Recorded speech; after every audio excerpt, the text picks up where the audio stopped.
अरे बबलू भाई, अंदर तो देखो, ड्राइवर नहीं है। गाड़ी अपने आप कैसे चल रही थी?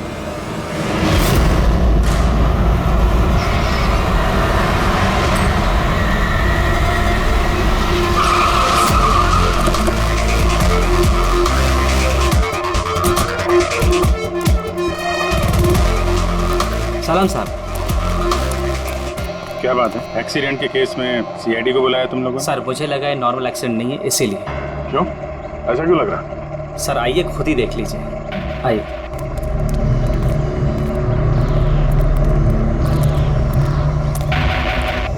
सर दरवाजा खुल नहीं रहा था, बड़ी मुश्किल से हमने खोला इसे।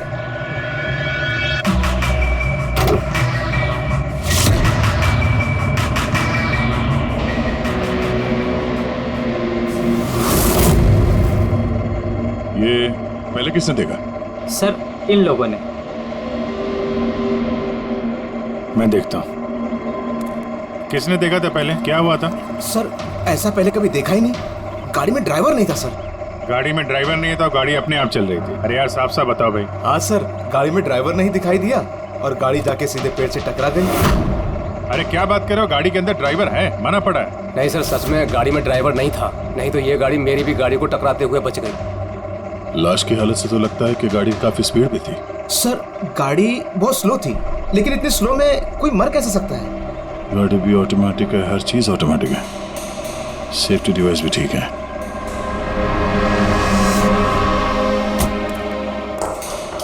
ये लोग तो बोल रहे हैं कि इन लोगों ने इसे ड्राइव करते हुए देखा ही नहीं। अच्छा, तो हो सकता है ये ड्राइवर पहले से घायल हो, जिसकी वजह से ये ड्राइविंग सीट से फिसल के स्टीयरिंग के नीचे जो जगह है वहां पे सरक गया और उसके बाद ही एक्सीडेंट हुआ। शायद इसीलिए नहीं दिखा होगा। कुछ पता चला कौन है? कुछ आईडी वगैरह? अरे हाँ, इसका नाम अमन है और उसका मोबाइल है पूरी तरह से टूट गया। और एक बात अभिजीत, ये गाड़ी ऑटोमेटिक है, ये देखो इंजन अभी भी ऑन है, ऑफ नहीं हो रहा है। हो सकता है जब ये एक्सीडेंट हुआ हो उसकी वजह से जो इम्पैक्ट हुआ उससे कार का कंप्यूटर क्रैश हुआ। यार ये लोग तो बोल रहे हैं कार बहुत स्लो थी जब टकराई। ऐसा इम्पैक्ट? कहीं कार के साथ कुछ छेड़छाड़ तो नहीं की गई? हो सकता है। ठीक है, गाड़ी को पुलिस गैराज भेजते हैं और इसको फोरेंसिक लैब। मैंने इस गाड़ी को अच्छी तरह से चेक किया है। इस कार को मॉडिफाई किया गया है, एक्स्ट्रा सेफ्टी फीचर्स दिए गए हैं। एक्स्ट्रा सेफ्टी फीचर्स जैसे कि? जो आम गाड़ियों में होता है उससे कहीं ज्यादा, जैसे कि एक्स्ट्रा एयर बैग्स, अच्छी क्वालिटी के शॉकअप्स, ज्यादा मजबूत कांच और अच्छी क्वालिटी के ज्यादा मजबूत सीट बेल्ट।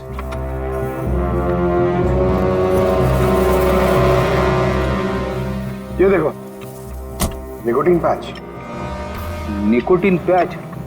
ये तो सिगरेट छोड़ने के काम में आता है ना? हम गाड़ी के सिस्टम को कंप्यूटर से लिंक कर सकते हैं? जी हाँ मैडम, एक मिनट।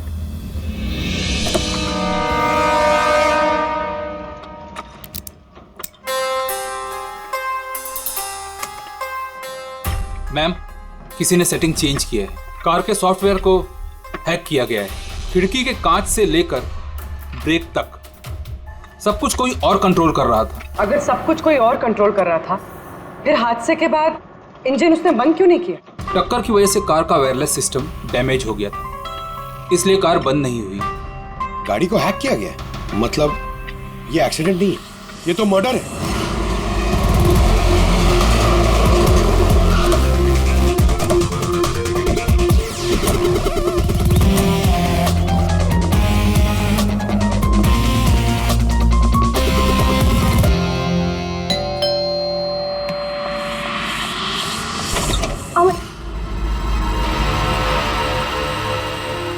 आप लोग? सीआईडी।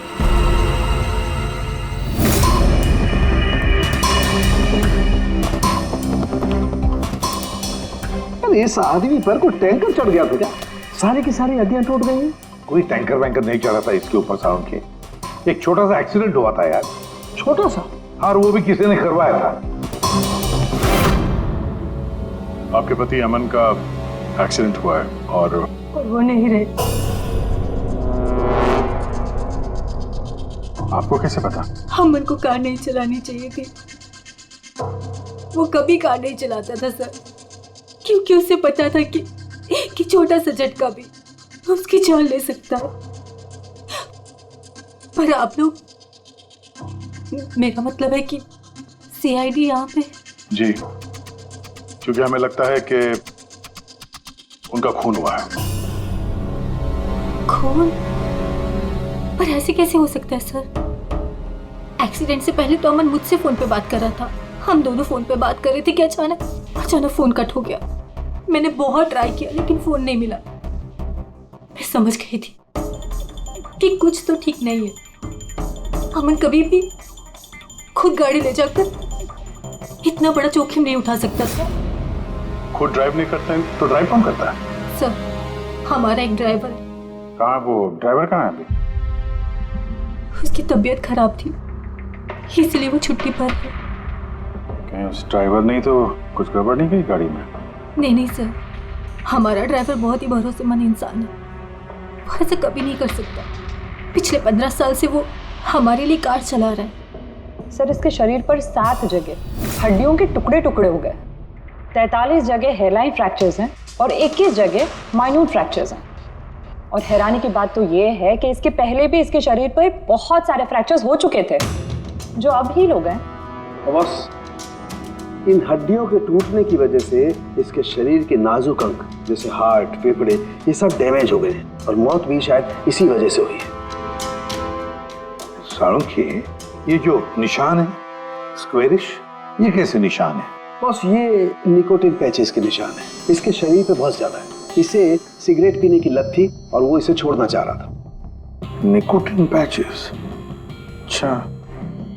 और फिर यार अभी तारिका ने बताया कि इसके शरीर पर पुराने फ्रैक्चर्स के निशान भी हैं, बहुत सारे।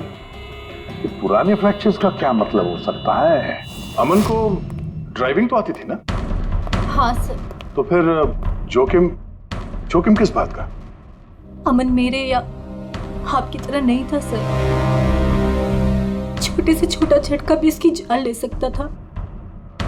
ड्राइविंग की वजह से उसकी जान को खतरा था, इसीलिए हमने कार में भी काफी मॉडिफिकेशंस करवाई थी और ड्राइवर को भी कहा था कि कार आराम से चलाए। छोटा झटका भी इसकी जान ले सकता था? क्या मतलब क्या? कुछ था उसको? कोई प्रॉब्लम थी? सर, अमन का शरीर कमजोर था, नाजुक था। यार तू क्या कर रहा है साळुंखे? अरे तू ये ऑस्टियोजेनेसिस इम्परफेक्ट है। ऑस्टियोजेनेसिस इम्परफेक्ट मतलब ब्रिटल बोन डिजीज? एग्जैक्टली, भंगुर अस्थि रोग। मतलब इसकी हड्डियां भंगुर हैं।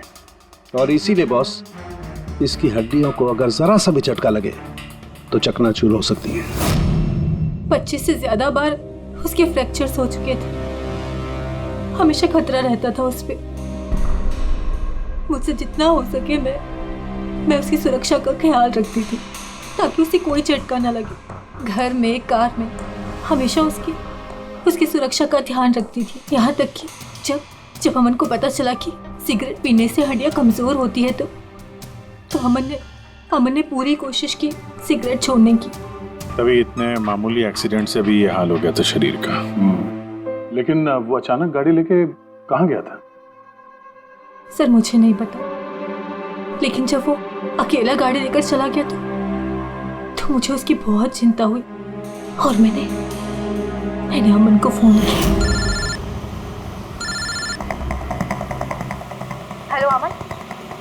या बेबी बोलो। अच्छा, तो तुम खुद ड्राइव कर रहे हो। तुम्हें पता है ना तुम्हारा ड्राइव करना कितना ज्यादा खतरनाक है, लेकिन तुम मेरी बात सुनते तक नहीं। वैसे ऐसा कौन सा जरूरी काम था जिसके लिए तुम खुद गाड़ी लेकर निकल गए? ड्राइवर तक का वेट नहीं किया गया तुमसे? जरूरी था स्वीटहार्ट, लेकिन तुम परेशान मत हो, मैं गाड़ी आराम से ही चला रहा हूँ। अमन, मुझे ऐसा क्यों लग रहा है कि तुम मुझसे कुछ छुपा रहे हो?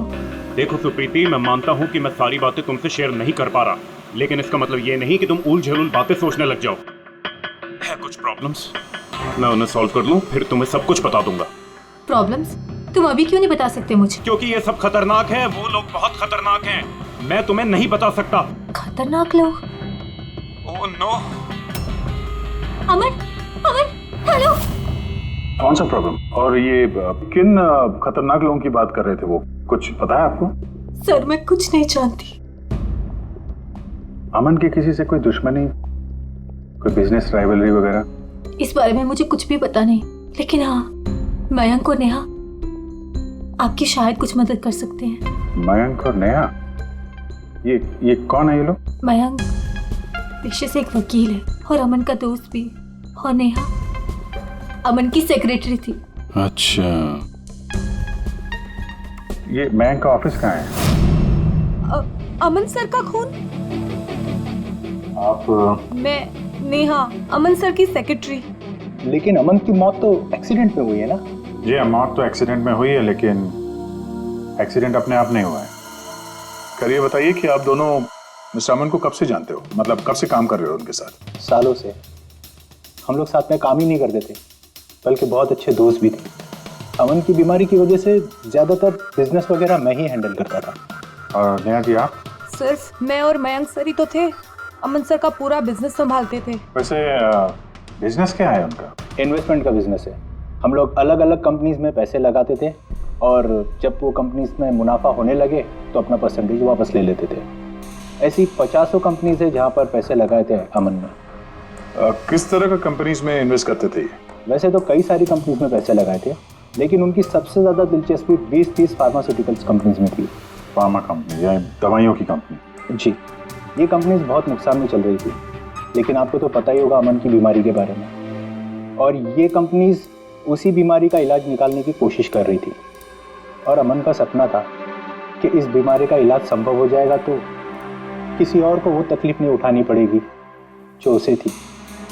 और सर, अभी तो उन कंपनीज में फ़ायदा भी होना शुरू हो गया था। कोई दुश्मनी, किसी से कोई लड़ाई झगड़ा? नहीं सर, ऐसा तो कुछ नहीं था। अगर कुछ होता तो वो मुझे ज़रूर बताते थे। अमन की वाइफ का कहना है कि पिछले कुछ दिनों में वो परेशान लग रहा था। आपको जानती? परेशान तो थे, मगर मुझे कुछ बताया नहीं। मुझे लगा काम का प्रेशर होगा बस। आपने बताया था कि दवाइयों की कंपनी जो नुकसान में चल रही थी, उनमें से कुछ को फायदा होने लगा था। सबको नहीं सर, शायद एक को। मुझे उसकी डिटेल चाहिए। जी, मुझे अकाउंट चेक करना होगा। ठीक है। और मुनाफे के अलावा कोई ऐसी बात जो आपको अलग लगी या फिर कुछ अजीब सी हो, वो भी बता दीजिएगा।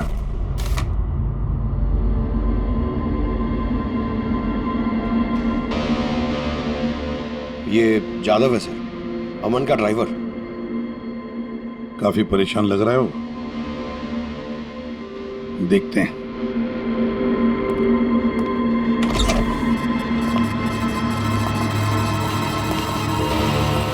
जादव? जी सर। अमन के ड्राइवर है ना? जी सर। क्यों, छुट्टी पर क्यों गए थे तुम? साहब, बीमार हूँ और अमन सर ने मुझे खुद छुट्टी दिया था। मिस्टर अमन को तुम ही लेके जाते थे ना? जी मैडम, अमन सर मेरे साथ ही जाते थे। कभी वो कोई टैक्सी वगैरह नहीं लेते थे। तो फिर तुम तो हमें बता सकते हो कि अमन साहब कहाँ कहाँ जाते थे, है ना? जी जी। ये देखो जादव, ये जगह पर उनकी मौत हुई थी। अब ये जो रास्ता है, ये कहाँ पर जाता है या फिर वो इस रास्ते पर कहाँ जा रहे थे, ये तुम्हें पता है? मुझे नहीं पता है। देखो, हमें पता है कि तुम इसके बारे में जानते हो। तुम्हारी भलाई इसी में है कि सीधे सीधे बता दो। जी मैडम। सुप्रीति मैडम से कुछ कहिएगा मत। वो सड़क के कुछ दूर पे एक मोटेल है, वहां हमेशा वो बार बार जाते थे। मोटेल में बार बार जाते थे? क्यों, इससे मिलने जाते थे? जी साहब, एक मैडम थी।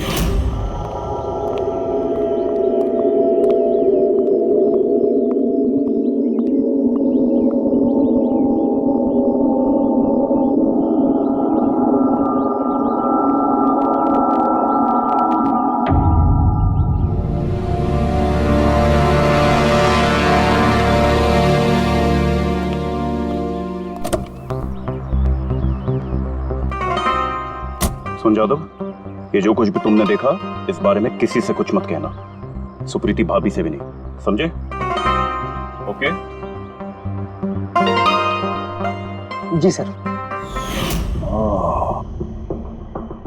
मैडम थी। मतलब अमन का उस औरत के साथ चक्कर चल रहा था। जी छोटी मुंह बड़ी बात, साहब छुप छुप के उस मैडम से अगर मिलते थे तो इसका मतलब तो यही निकलता है।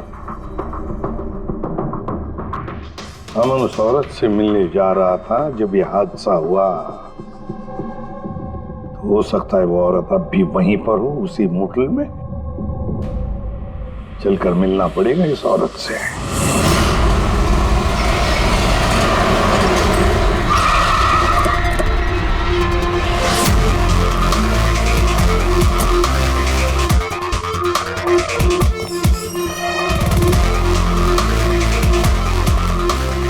Excuse me. Yes madam, how can I help you? हम किसी से मिलने आए हैं। लेकिन आप लोग हैं कौन और किससे मिलना है आप लोगों को? हम लोग सीआईडी से। ये आदमी, ये आपके मोटेल में आता जाता रहता है? हाँ मैडम। किससे मिलने आता है? हमारे होटल के रूम नंबर 305 में एक मैडम रुकी हुई है, रूही। वो उनसे अक्सर मिलने आता रहता है। 305? यस सर, वो अभी चेकआउट करने वाली है। ये रूही हाथ से निकलनी नहीं चाहिए। कहाँ से जाना है? सर यहाँ से लेफ्ट। पंकज स्टेयरकेस से जाओ, हम दोनों लिफ्ट से जाते हैं।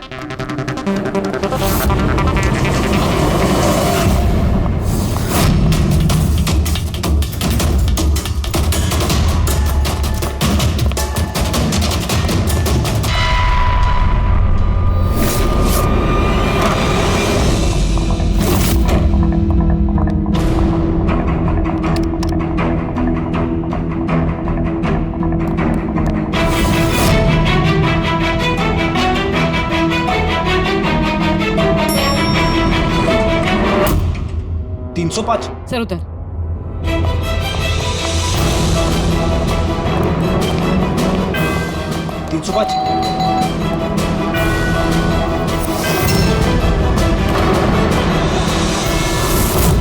रूही?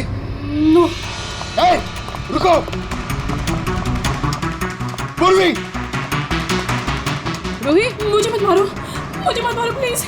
रुको। रूही, रूही, रूही, रूही, रूही, रुको, रूही।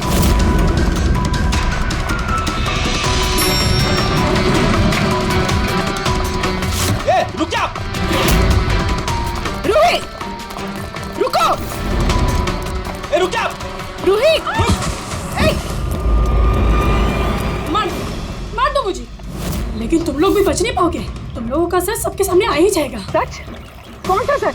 मैं सब जान चुकी हूँ तुम लोगों के बारे में, सब जान चुकी हूँ। क्या बोल रही हो तुम? तुम्हें ऐसा क्यों लगता है कि हम तुम्हें मारेंगे?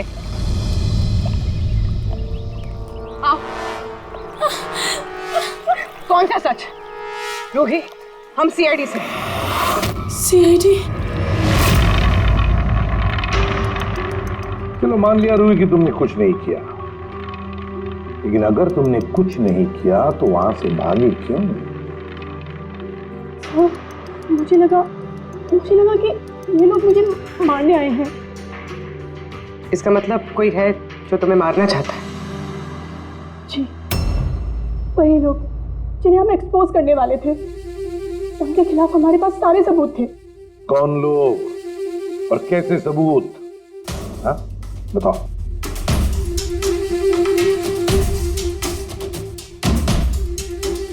इसे तुम जानती हो ना, यमन है ना, किसी के साथ तुम मिलकर काम करती थी, इसी के साथ मिलकर तुम उन लोगों को एक्सपोज करने वाली थी जिसकी वजह से अमन की जान चली गई।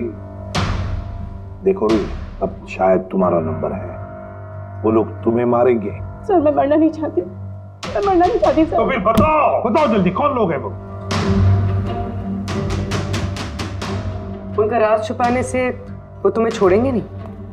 सर,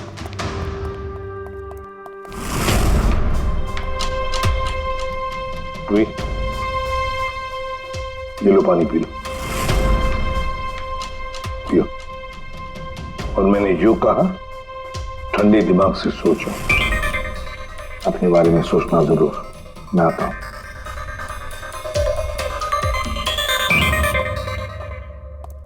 घबराई हुई है, डरी हुई है। लेकिन अब डरने की क्या जरूरत है सर? अब तो सीआईडी के पास है वो। लेकिन सर वो हम पे भरोसा नहीं कर पा रही। थोड़ा वक्त लगेगा।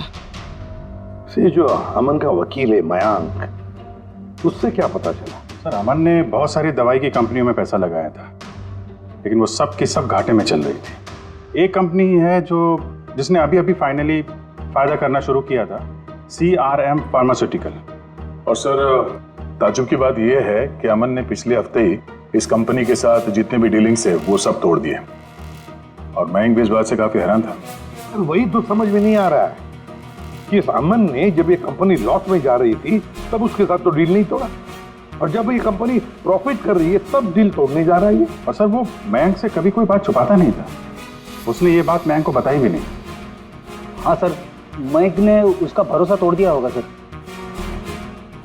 आओ जरा रोही, CRM फार्मास्यूटिकल्स के साथ जो अमन की डील थी वो तुम्हारी वजह से कैंसिल हो गई है ना?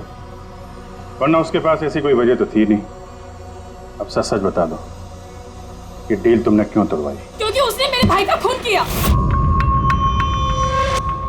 भाई का खून? सर, मैं जिस शहर से आई हूँ उस शहर में बहुत पोल्यूशन है।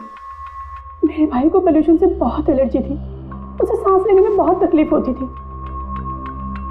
वो तो सिर्फ दवाइयों पर ही जिंदा था।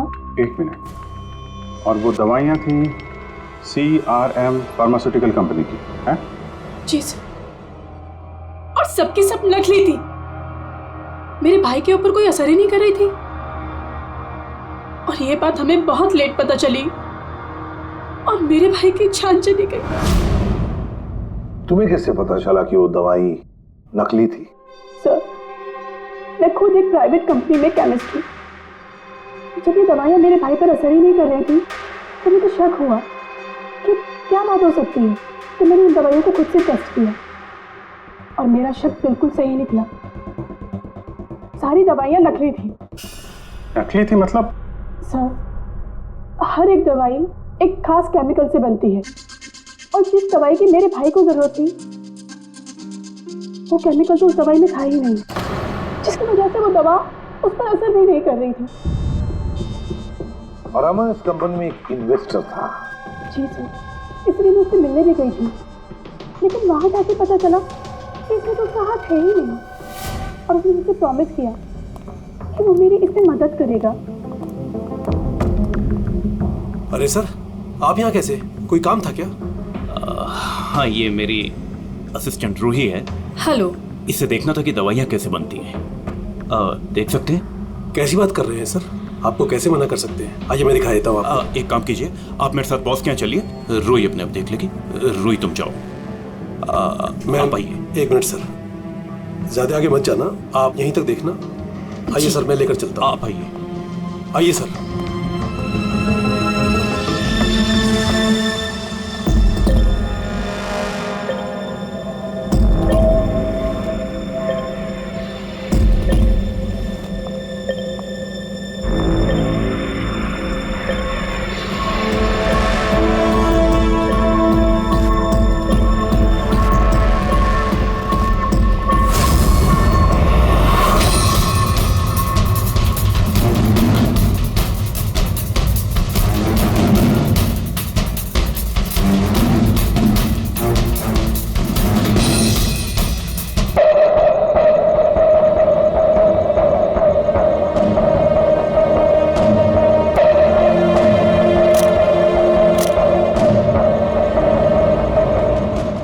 केमिकल है, लेकिन ये लोग यहाँ से बाहर क्यों लेके जा रहे हैं? और हमने सारे सबूत जुटा लिए थे और सारे सैंपल्स भी टेस्ट किए थे। एक बात तो पक्की है कि सामन की मौत और CRM फार्मास्यूटिकल्स का कोई ना कोई संबंध जरूर है। कुछ ना कुछ तो गड़बड़ जरूर है। बॉस, इतनी सुरक्षित कार होने के बावजूद इसकी हड्डियां कैसे टूटी ये पता चल गया। अच्छा सर, अमन के खून में से हमें एक ऐसा केमिकल मिला है जिससे एपिलेप्टिक फिट्स आते हैं, मिर्गी का दौरा। माय गॉड यार, अमन को तो ब्रिटल बोन डिजीज था। मिर्गी का दौरा आ जाके वो गिर जाता, उसकी हड्डियां टूट जाती, इसी की वजह से इसकी मौत हुई है। तो मतलब जिसने भी ये किया वो जानता था अमन के ब्रिटल बोन्स डिजीज के बारे में, उसे बड़े चालाकी से उसका नाजायज फायदा उठाया। पहले उसने अमन की गाड़ी का कंप्यूटर हैक किया और फिर एक्सीडेंट से पहले उसे उस केमिकल का इंजेक्शन दिया जिसकी वजह से उसे मिर्गी का झटका आ जाए। उसे मालूम था अमन किसी भी हालत में बच ही नहीं सकता। अगर मिर्गी का झटका आ जाता तो वो गिर जाता, जिसकी वजह से उसकी हड्डियां टूट जाती और वो मर जाता। अगर उसमें से भी बचता तो कार के एक्सीडेंट में से तो बच ही नहीं सकता था वो।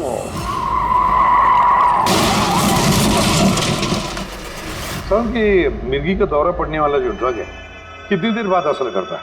बस कुछ घंटे तो लगते हैं। मतलब ये ड्रग अमन को एक्सीडेंट से कुछ घंटे पहले ही दिया गया था।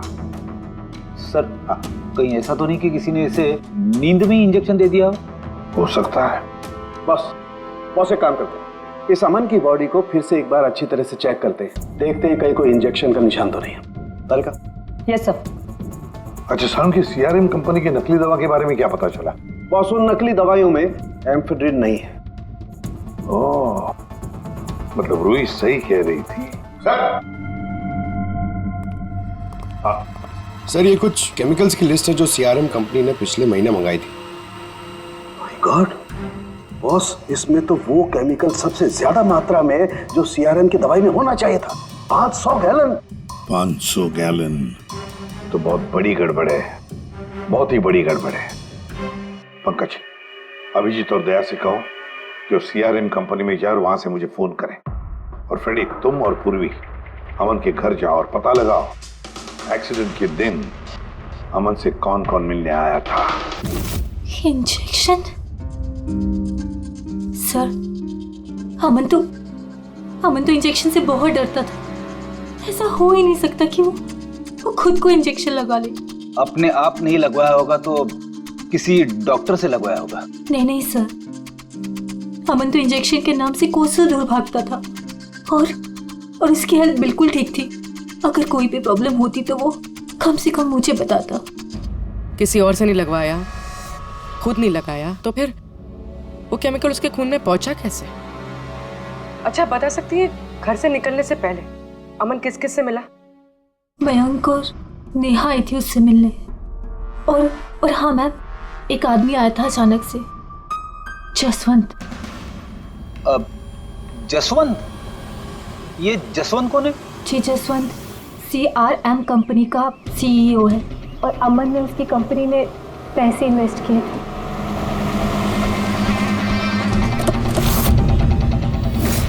जसवंत, आप अमन के घर गए थे उससे मिलने के लिए उसके एक्सीडेंट के कुछ घंटे पहले? जी सर, मैं गया था लेकिन मिल नहीं पाया था। तो दरअसल उनकी वाइफ ने मुझे बताया कि वो सो रहे, तो मैंने सोचा वो शायद मुझे अवॉइड करना चाहते होंगे, तो मैं वापस चला आया। पापा, अमन ने हमारे साथ बिजनेस डील कैंसिल की, फिर भी आप उससे मिलने गए थे? जी बेटा, क्योंकि मैं उनको वापस लाना चाहता था सर, वो हमारी नई यूनिट के लिए बहुत जरूरी था। तो जसवंत जी, जब आप अमन से मिलने उसके घर गए तो वाइफ सुप्रीति के अलावा वहां कोई और भी था? मैं जब गया तब तो वहां कोई नहीं था, लेकिन हाँ जब मैं वहां से निकला तो उनके लॉयर मिस्टर मयंक और सेक्रेटरी नेहा, वो दोनों जरूर उनके घर आए थे। अच्छा ठीक है, thank you very much. Boss ये देखो, ये निकोटिन पैच का हिस्सा और यहाँ पर देखो ये इंजेक्शन का निशान। खूनी ने यहीं से वो मिर्गी के दौरे वाला इंजेक्शन इसे दिया है। इसका ये हिस्सा सुन्न करके, हाँ, और वो इस पैच के जरिए। इसे इमला पैच कहते हैं। इमला पैच? ये बच्चों को इंजेक्शन लगाने से पहले लगाते हैं ताकि वो पर्टिकुलर एरिया सुन्न पड़ जाए और उन्हें दर्द ना हो। अब बस ये इमला पैच और ये निकोटिन वाला पैच, ये देखो बस, ये दोनों पैच एक जैसे दिखते हैं, बिल्कुल एक जैसे। हाँ, खूनी ने इस निकोटिन वाले पैच की जगह ये कैमला पैच इसके हाथ पर लगाया, इसके हाथ का ये हिस्सा सुन्न कर दिया और बाद में मिर्गी के दौरे वाला इंजेक्शन यहाँ से लगा दिया, शायद तब जब वो सो रहा था। हाँ सर, ये कर कौन सकता? जसवंत तो एक हफ्ते से अमन को मिला भी नहीं, तो फिर? सर वो मयंक या फिर नेहा, वो तो नहीं। पंकज, ये खेल कौन खेल रहा है तो हम पता लगा ही लेंगे। अब हम भी एक खेल खेलेंगे, एक ऐसा खेल जिसमें जीत सिर्फ हमारी ही होगी, हमारी जीत।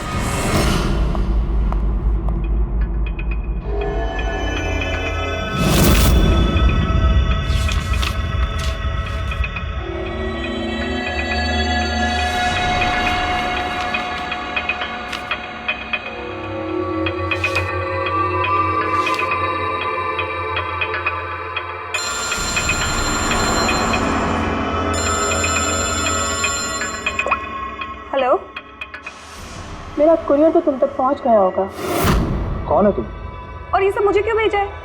तुम लोगों ने अमन को तो मार डाला, लेकिन तुम लोग मुझ तक नहीं पहुंच सकते। अगर तुम लोग चाहते हो कि मैं अपना मुंह बंद रखूं, तो मुझे 5 करोड़ रुपए देने होंगे। ये क्या बकवास कर रही हो? मुझे इन सब के बारे में कुछ नहीं पता। वो तो जब ये सबूत पुलिस तक पहुंच जाएंगे तो तुम्हें खुद ब खुद पता चल जाएगा कि मैं क्या कह रही हूँ और क्या बोल रही हूँ। देखो देखो देखो, मैं कुछ इंतजाम करता हूँ, मुझे थोड़ा सा टाइम दे दो। ठीक है, तुम्हें 2 दिन का वक्त मिलता है, मैं फिर कॉल करूँगी।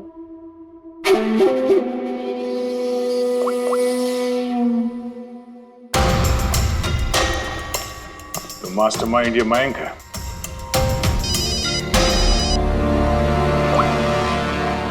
Hello Abhijit sir. सर मैं मयंक बोल रहा हूँ। सर मुझे एक कोरियर आया और एक लड़की का फ़ोन भी आया और उसने मुझसे 5 करोड़ रुपए मांगे, तो मैंने सोचा ये बात आपको बता दूँ।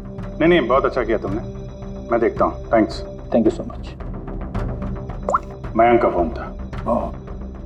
उसने उस कुरियर रूही के बारे में बताया सर। और उसने ये भी कहा कि उसने जानबूझ के समय मांगा ताकि हम इस तक पहुँच सके। तो ये मयंक नहीं बल्कि कोई और ही है।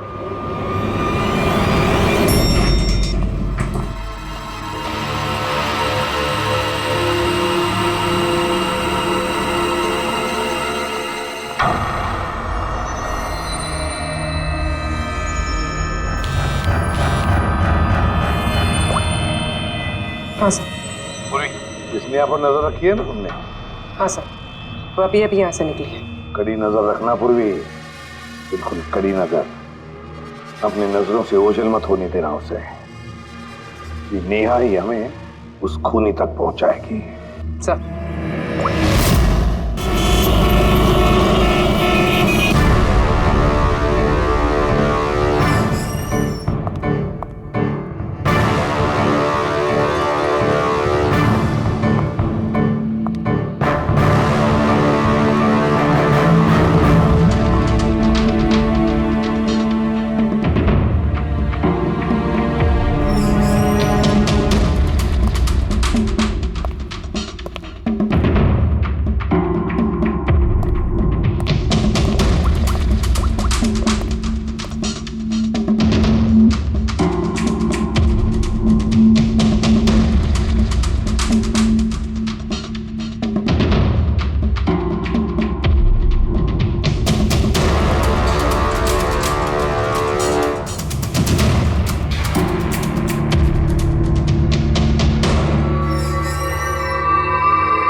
क्या हुआ? इतनी जल्दी में क्यों बुलाया? क्या है ये सब? ये सब क्या है? तुमने तो कहा था कि किसी को कुछ पता नहीं चलेगा। फिर हमारे बारे में ये लड़की सब कुछ कैसे जानती है? डोंट वरी बेबी, मैं सब संभाल लूंगा। मैं हूं ना। जैसे उस अमन को ठिकाना लगाया वैसे इस लड़की को भी ठिकाना लगा दूंगा। तुम टेंशन मत लो, ओके?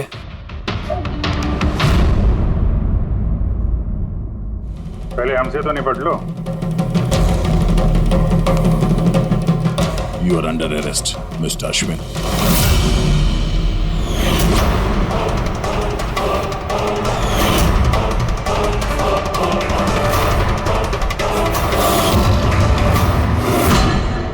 अश्विन के पास तो वजह थी, तुमने अपने बॉस का खून क्यों किया? हम दोनों एक दूसरे से प्यार करते हैं। जब मुझे पता चला कि अमन सर सीआरएम फार्मास्यूटिकल की जांच कर रहे हैं, तो ये बात मैंने अश्विन को बता दी ताकि वो लोग अपनी गलतफहमियां दूर कर सके। लेकिन इसने तो अमन को ही दूर कर दिया। क्यों अश्विन? मैं जानता था कि अमन को कुछ समझाने का कोई फायदा नहीं होगा, वो तो हमें जेल भिजवा के ही रहता। तुमने मेरे भाई को मारा, अमन का खून किया, और ना जाने कितने मासूमों की जान ली होगी तुमने अपनी इन नकली दवाइयों से। सच में बहुत घाटा हो रहा था, नुकसान पे नुकसान हो रहा था। डैड नहीं मानते, इसलिए उनको बिना बताए मैंने केमिकल्स को नॉर्थ इंडिया के प्लांट में बेचना शुरू कर दिया। उससे हम नशा बनाते थे, थोड़ा प्रॉफिट हो ही रहा था कि अमन ने सारा खेल बिगाड़ दिया। सिर्फ फायदे के लिए दवाइयों की जगह पे तुम ये जहर बनाने लगे थे, हाँ? मुझे कंपनी की हालत पता थी, मैंने अमन सर को अश्विन से मिलाया था ताकि वो कंपनी में इन्वेस्ट करके उसे डूबने से बचा सके। और अमन खुद को तुम लोगों से बचा नहीं पाया। ये सब कुछ मैंने अपने प्यार के लिए किया, मेरे अलावा कोई ये कर नहीं सकता था, क्योंकि वो अपने निकोटीन पैच मुझे से मंगाते थे।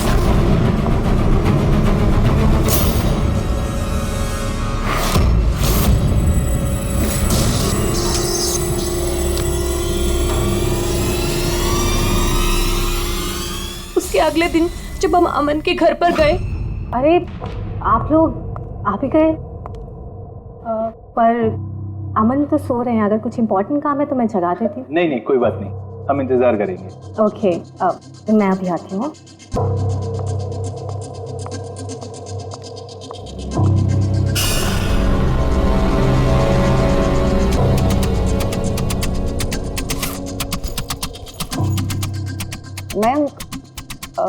मैं जरा वॉशरूम होकर आऊं?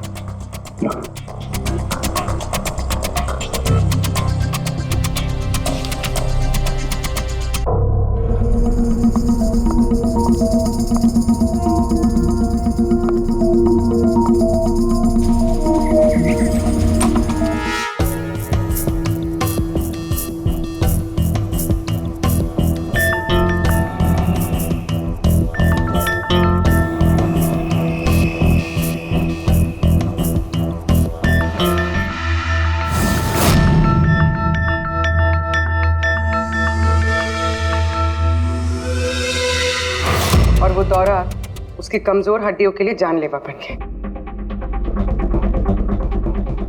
और तुम चीफ टेक्नोलॉजी ऑफिसर, तुमने रिमोट कंट्रोल से अमन के कार के कंप्यूटर को हैक कर दिया और उसका एक्सीडेंट करवाया। कमाल का दिमाग पाया तुम लोगों ने, कमाल का दिमाग। काश यही दिमाग किसी अच्छे कामों में इस्तेमाल करते तो देश का भला हो जाता, समाज का भला हो जाता। पर नहीं, तुम्हारे इस टेढ़े दिमाग ने दो मासूम लोगों की जानें ली, और पता नहीं कितने सैकड़ों लोगों की मौतें हुई तुम्हारी इस गलत दवाइयों की वजह से। तुम्हें तो कड़ी से कड़ी सजा होगी, शायद फांसी होगी तुम्हें।